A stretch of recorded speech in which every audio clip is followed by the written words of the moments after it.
And this is Linda Bennett again, coming back to you with more Metaphysically Speaking. And you can catch us on the Facebook, type in metaspeak.com, or you can catch us on the web, type in metaspeak.com as well. And also we are broadcasting from a Sarasota location on WTMY, and that is 1380 or 1360? 1280. I don't know what I'm talking about. 1280 a.m. I can't deal with logical things when I'm here on the radio talking to all of you. 1280 a.m. and it's on at different times, so please check the website or call the station.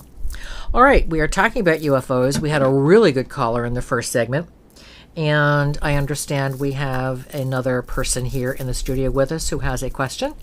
And what is your question? So my question is, how much are UFOs like Star Trek and Babylon 5 and all of these great sci-fi shows that we've grown up with?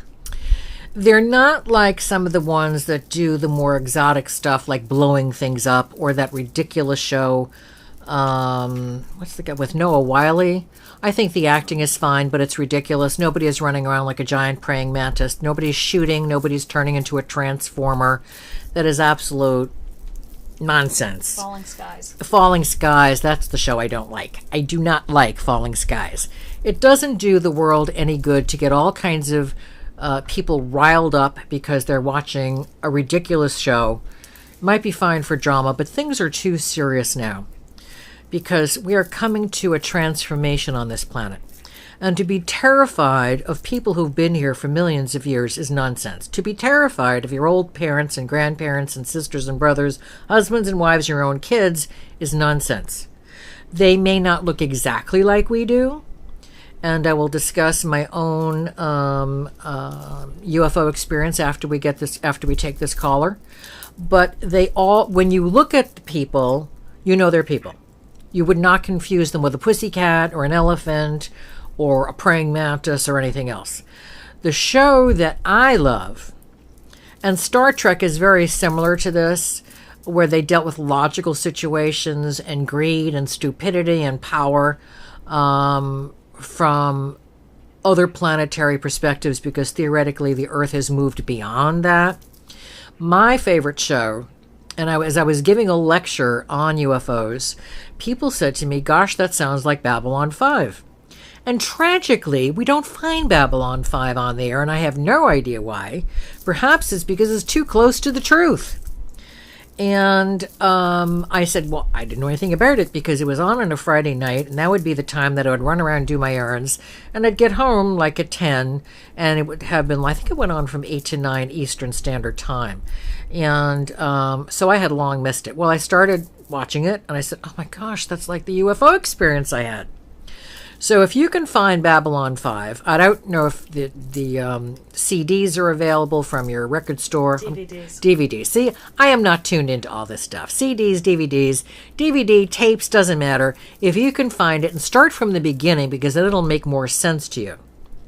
And it was a very interesting ending, but I will tell you that the two beings in charge of their war dynamics didn't look like that. They don't look like that. Maybe in some other kind of existence they do, but not here in this solar system. So I have another question. Okay. My other question is, you're talking about why be afraid of people who you've known before, like your grandparents and relatives and loved ones. So are you saying that when we reincarnate, sometimes we are reincarnating into that species? Absolutely. Thank you. We've been there before. We'll be there again. And be careful what you're afraid of, and be careful what you hate, because you will become that. But we're not usually reincarnating into a horse or a cat. No, that's a good question. I know we've addressed it before, but it bears addressing again because we have new viewers. If you are a spirit that has been created as a human, you remain human.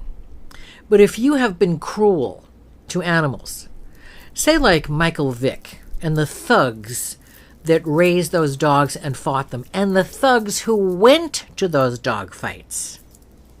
And I don't care if you're a billionaire. If you like animal cruelty or tolerate it, or cruelty towards children or other people, you're a thug. Too bad if I'm insulting you. You're a thug. And as punishment, you can't be reincarnated in another human body and experience the same type of terror that a dog experiences, that a rooster experiences, that any other kind of animal that has been, that bullfighting. Spain, the great Catholic country, just recently, quote unquote, outlawed bullfighting, or it's still taking place, by the way, undercover. And the terror that the animal feels. There is nothing genetic in a dog that understands what it's like to be put in a ring against another dog, or to tear a cat to shreds.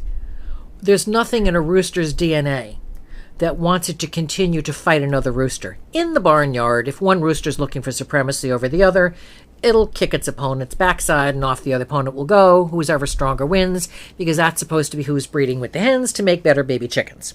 Okay, there is a gigantic difference. So the only way you can experience that kind of terror is to be born as a human spirit inside the animal's body, knowing you're a human spirit, really struggling with the fact that you're not walking around and driving a car or riding a horse anymore, that you are now a dog being put in a ring to fight other dogs. Or you're a dog that's being eaten by the other dogs because they love to use chihuahuas and maltipoos and cockapoos and all those little baby dogs to tear to shreds. So you will be put in the dog's body, or the rooster's body, or the bull's body, whatever animals you have tortured, in as many times as necessary to satisfy the karma that you created as a human, torturing these creatures.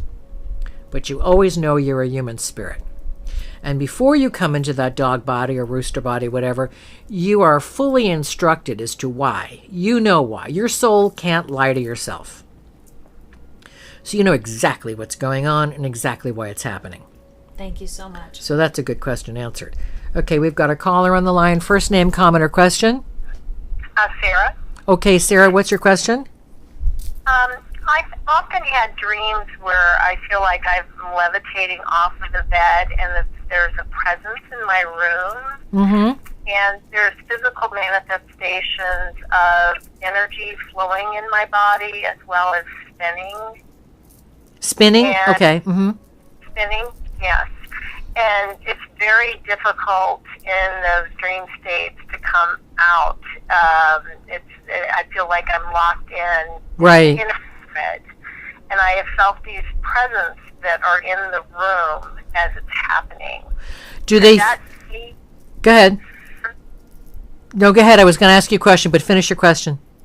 Could that be an alien presence that is working with me? Yes, it could be either what we call alien, I like to call them other friends and relatives, or it could be an angelic presence taking you on a little trip to see something, usually before it happens, so you can be fully aware of what's going to take place and why and how you should best handle it.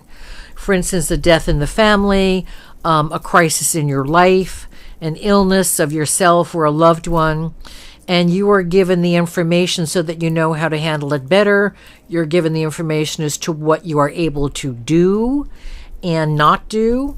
And sometimes you're taken to other parts of the planet to experience what other people are experiencing, and you're sort of